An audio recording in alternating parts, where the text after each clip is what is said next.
দত্তাবাদে সোনার গয়নার দোকান এই স্বপন কামিল্লার বাড়ি পশ্চিম মেদিনীপুরের দাঁতনে। আর দাঁতনের বাড়িতেও গিয়েছিলেন রাজগঞ্জের ভিডিও। নিহত ব্যবসায়ীর পরিবারের ছবি তোলে ভিডিও এবং পশ্চিম মেদিনীপুরের দাঁতনে জলপাইগুড়ির রাজগঞ্জের ভিডিও। পরিবারের তোলা ছবিতে স্পষ্ট রাজগঞ্জের ভিডিওর উপস্থিতি। আর ভিডিওর সঙ্গে সিভিক ভলেন্টিয়ার কিভাবে? দাঁতনের সোনার ব্যবসায়ী বাড়িতে রাজগঞ্জের ভিডিও।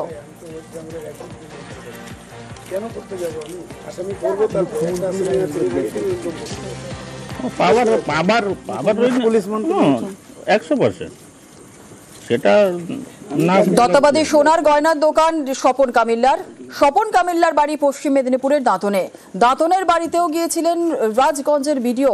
নিহত ব্যবসায়ী পরিবার ছবি তোলে ভিডিওর সঙ্গে এবং পশ্চিম মেদিনীপুরের দাঁতনে জলপাইগুড়ির রাজগঞ্জের ভিডিও। পরিবারের তোলা ছবিতে স্পষ্ট রাজগঞ্জের ভিডিওর উপস্থিতি। ভিডিওর সঙ্গে সিভিক ভলেন্টিয়ার কিভাবে?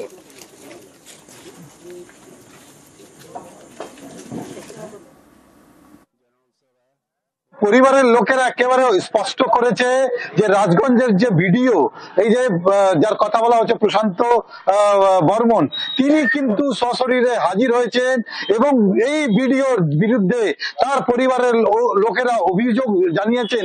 এই যে স্বর্ণ ব্যবসায়ী স্বপন কামিল্লা, তার খোঁজে তার বাড়িতে এসেছিলেন। দেখুন, একজন প্রশাসনের লোক, স্থানীয় যে পুলিশ প্রশাসন, তাকে না জানিয়ে তার ক্ষমতার অপব্যবহার করে তার বাড়িতে পৌঁছেছিল এবং স্বপনের খোঁজে তার বাড়ির লোককে শাসানি দিয়েছিল, তাদেরকে হুমকি দিয়েছিল যে স্বপনকে বলবেন দুদিনের মধ্যে তার সঙ্গে দেখা করতে। যদিও বাড়ির লোকেরা তখন কিচ্ছুই বুঝতে পারেননি যে কি ঘটনা ঘটেছে। যেখানে দেখা যাচ্ছে যে উত্তরবঙ্গ থেকে একজন ভিডিও, তিনি গাড়ি করে 750 কিলোমিটার দূর একেবারে পশ্চিম মেদিনীপুরের দাঁতন বিধানসভার মোহনপুর এলাকায় তিনি পৌঁছেছিলেন এবং তার বাড়িতে পৌঁছে তাদেরকে শাসানি দিয়েছিলেন। আর যখন চিৎকার চেঁচামেচি হচ্ছিল রাত্রেবেলা, সেই সময় সেখানে সিভিক পুলিশ সেখানে পৌঁছেছিল। তারা জানতে চায় তিনি কে।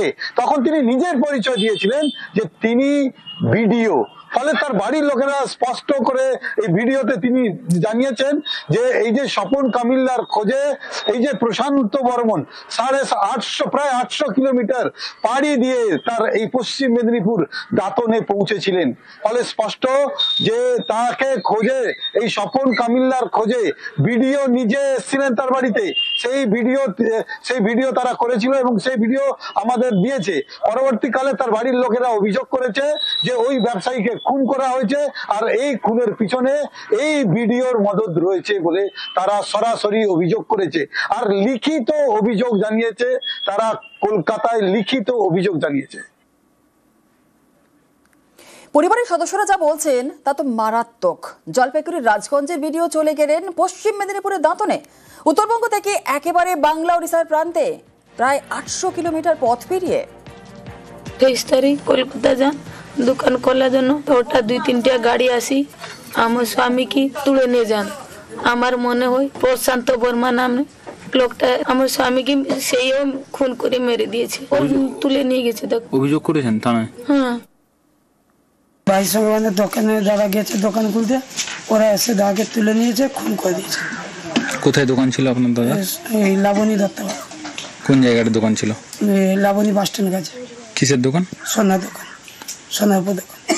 কে মেরেছে বলে মনে করছেন? যে লোকটা গেছিল ওই তুলে মেরেছে, প্রশান্ত বর্মন। ভিডিওর বাড়িতে গয়না চুরি হওয়ায় শটান জলপাইগুড়ির রাজগঞ্জ থেকে পশ্চিম মেদিনীপুরের দাঁতনে। ভিডিও কি পুলিশে অভিযোগ জানিয়েছিলেন?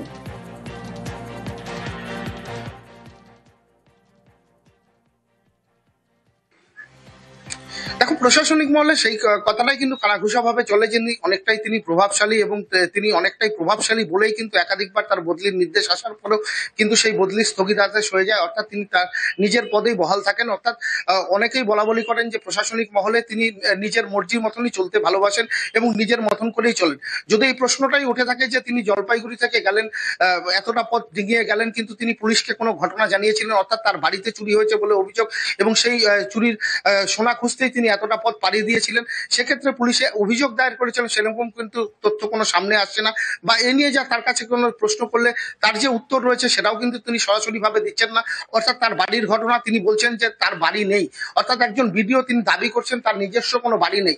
অর্থাৎ যে বাড়িতে তার বাড়ির সোনার গয়না চুরি হয়েছে বলে অভিযোগ সামনে আসছে, তিনি সরাসরি বলার চেষ্টা করছেন তার নিজস্ব কোনো বাড়ি নেই। অর্থাৎ এই প্রশ্নটা যখন বারবার তাকে করা হচ্ছে তিনি বিরক্ত প্রকাশ করছেন এবং মিডিয়াকে বলছেন মিডিয়াগিরি দেখাবেন না। অর্থাৎ তিনি তার বিরক্তি কিন্তু সরাসরি প্রকাশ করছেন। এই কারণেই কিন্তু তিনি প্রকাশ করে মিডিয়াকে সরাসরি এড়িয়ে যাওয়ার চেষ্টা করছেন এবং সেই সঙ্গে যে প্রশ্নের উত্তর, যে প্রশ্নকে ঘিরে বা যে রহস্য দানা বেড়েছে তা নিয়ে যে তার যে প্রতি উত্তর থাকা দরকার, অর্থাৎ তিনি এই ঘটনা কোনো রকম ভাবে জানেন কিনা বা তিনি সরাসরি এই ঘটনার সঙ্গে যুক্ত কিনা তা নিয়ে যে তিনি প্রকাশ্যে ঘটনাটিকে পরিষ্কার করবেন সেই নিয়েও কিন্তু তিনি উৎসাহী নন। অর্থাৎ তিনি গোটা ঘটনাটাকে এড়িয়ে যাওয়ার চেষ্টা করছেন। এই জায়গাতেই প্রশ্ন উঠছে তিনি কেন ঘটনাটাকে এড়িয়ে যাওয়ার চেষ্টা করছেন, যে ঘটনাকে কেন্দ্র করে তার বিরুদ্ধে অভিযোগ হয়েছে, সেই অভিযোগের ভিত্তিতে তার কি প্রতিক্রিয়া সেই সম্পর্কেও কিন্তু তিনি কোনো রকম স্পষ্ট কিছু করছেন না। আর এবার ভিডিও প্রশান্ত বর্মনের এক অদ্ভুত দাবি, ভিডিওর নাকি কোনো বাড়িই নেই। তাহলে কার বাড়ি থেকে সোনার গয়না চুরি? কেন তাহলে সোনার ব্যবসায়ীকে তোলা হলো? কিভাবে মৃত্যু হলো সোনা ব্যবসায়ীর? যে অভিযোগগুলো উঠছে সেগুলো নিয়ে আপনার প্রতিক্রিয়া জানতে চাইছিলাম, কারণ আপনার বিরুদ্ধে সরাসরি অভিযোগ করা হচ্ছে, যে বলা হচ্ছে যে আপনি গিয়েছিলেন কলকাতা এবং আমার কোনো জায়গা নেই, বাড়ি নেই, এই ব্যাপারে বলতে আসবেন না সবসময়, বুঝলেন তো? মিডিয়াগিরি মিডিয়ার মতো করুন না, খালি অভিযোগ আসলেই হলো নাকি? মানে আমরা প্রশ্নটা এই কারণেই করছিলাম যে যেহেতু অভিযোগ আসছে সেই কারণেই তো প্রশ্নটা করা, আপনাকে সেই কারণেই প্রশ্নটা করা হচ্ছিল, যদি আপনি আপনার মতন করে উত্তর দিতেন, কারণ অভিযোগ হয়েছে, গোটা বিষয়টি তো অভিযোগ দায়ের হয়েছে না।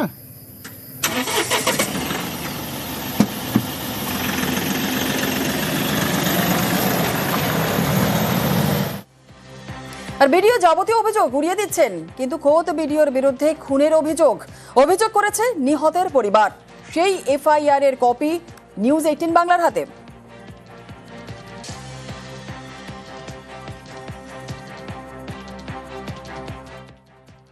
28 তারিখ কলকাতা যান দোকান খোলার জন্য, তো হঠাৎ 2-3টা গাড়ি আসি আমার স্বামীকে তুলে নিয়ে যান। আমার মনে হয় প্রশান্ত বর্মা নামে লোকটা আমার স্বামীকে সেইও খুন করে মেরে দিয়েছে, তুলে নিয়ে গেছে।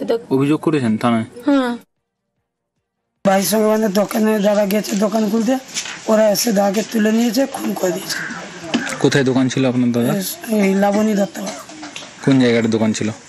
লাবণী বাস স্ট্যান্ড কাছে। কিসের দোকান? সোনার দোকান, সোনার দোকান। কে মেরেছে বলে মনে করছেন?